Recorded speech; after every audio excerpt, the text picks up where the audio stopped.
ఈరోజు చూడండి, ఒక ఎన్నిక జరుగుతుంది ఇక్కడ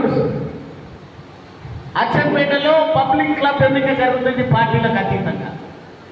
కానీ ఎన్నిక ఏదైనా ఎప్పుడు ఏ ఎన్నికలు వచ్చినా ఏ సందర్భం వచ్చినా ఏ కూటి పక్షులు ఆ కూటికి చేరడం అనేది సహజం. ఈ ఎన్నికల్లో కూడా కాంగ్రెస్ బీఆర్ఎస్ గందరగోళానికి గురి చేస్తుంది. ఆఫ్టర్ ఆల్ ఒక పబ్లిక్ క్లబ్ ఎన్నిక విషయంలోనే. అదే రేపు మున్సిపల్ ఎన్నికల్లో వాళ్ళ పాత్ర ఉన్నది నాకు తెలుసు. కాబట్టి నికాస్ అయినటువంటి కార్యకర్తలను నాయకులను మనం తయారు చేసుకుంటాం. దానికి కావాల్సినటువంటి ప్రణాళిక మీరు నాకు అందించండి. మీ ప్రకారం నడవడానికి నేను సిద్ధంగా ఉన్నాను. అదే మాదిరిగా మీకు విజ్ఞప్తి చేస్తా ఉన్నా, ఒకవేళ భారతీయ జనతా పార్టీని బలోపేతం చేసి అచ్చంపేటలో కాషాయ జెండా ఎగరాలంటే నేను చెప్పిన విధానాలు నా అనుభవాన్ని కూడా మీతో పంచుకుంటా. మీరు నేను చెప్పినట్టుగా నడుచుకోవడానికి సిద్ధంగా ఉన్నటువంటి నాయకులు అయితే ఫోన్లు పక్కన పెట్టి 2 పిడికిళ్ళు ఎత్తి మీరు మద్దతు తెలపాలని కోరుతా ఉన్నా. మీ అభిప్రాయాన్ని పంచుకోవాలని నేను కోరుతా ఉన్నా.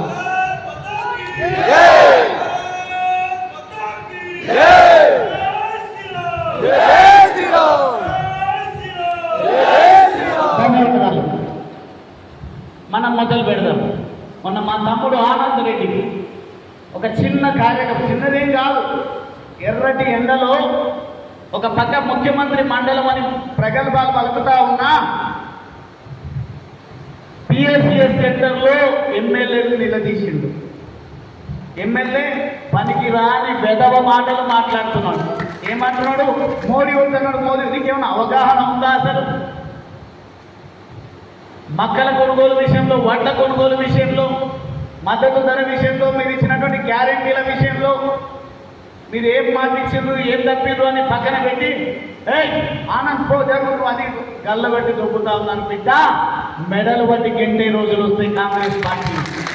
ఈ రాష్ట్రమే కాదు దేశం నుంచి మొత్తం కూడా కాంగ్రెస్ ముక్త భారత్గా ఈ భారత నిర్మాణం జరుగుతుందని ఈ సందర్భంగా నేను తెలియజేస్తా ఉన్నా.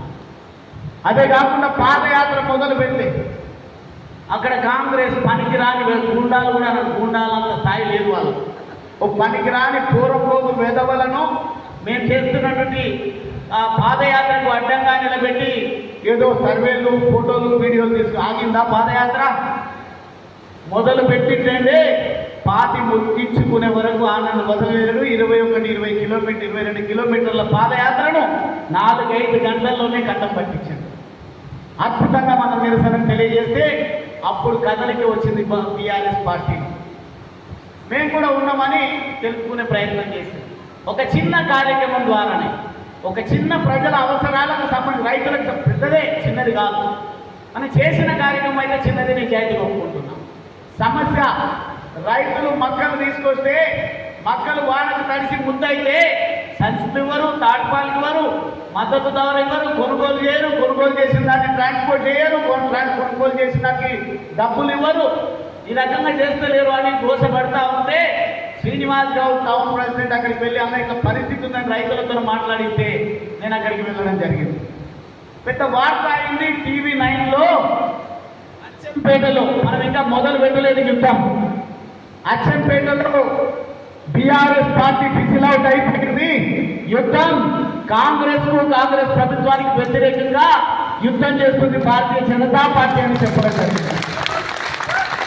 అంటే చిన్న విషయాలతోనే, చిన్న కార్యక్రమాలతోనే ఇంత గొప్ప పేరు వచ్చిందంటే మనము ఈ 2.5 సంవత్సరాలు నిబద్ధతతో కనుక పనిచేస్తే ముమ్మాటికి కాషాయ జెండా ఎగురుతుంది. ఇక్కడనే కాదు, తెలంగాణ అసెంబ్లీ కూడా అనేది ఈ సందర్భంగా తెలియజేస్తా ఉన్నాం.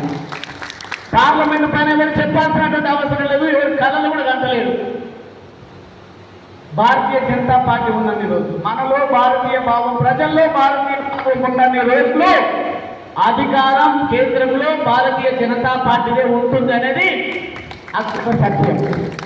కాబట్టి ఇక్కడ మనం మొదలు పెట్టాల్సింది మన అచ్చంపేట నుండి. మన తమ్ముల ప్రేరణ, మన మిత్రుల, మన కార్యకర్తల ప్రేరణతోనే మొదటగా మన యుద్ధాన్ని అచ్చంపేట నుండే మొదలు పెడతాం. మా తమ్ముడు చంద్రు అలాగే జై శ్రీరామ్ అనగానే అందరి లోపల అద్భుతమైన శక్తి వచ్చింది. జై జై శ్రీరామ్ అని నినదించారు.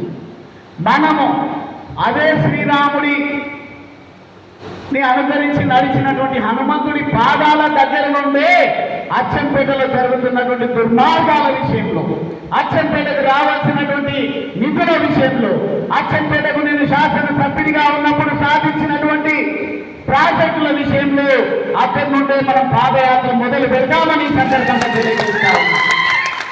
ఎంతమంది సిద్ధంగా ఉన్నారో మరొకసారి 2 పిడికిళ్ళు ఎత్తాలని కోరుతా ఉన్నాం.